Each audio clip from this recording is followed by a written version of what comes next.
said it's okay. I got some wilderness skills beneath my belt. She said she used to be a part of a scout team. They nearly meet her leader one time.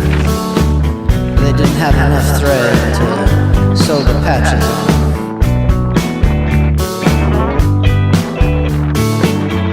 She said, you know how you heard about that family that burned down in that house?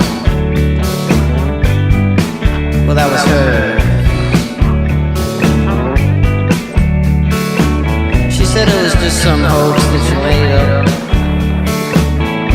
to watch people cry.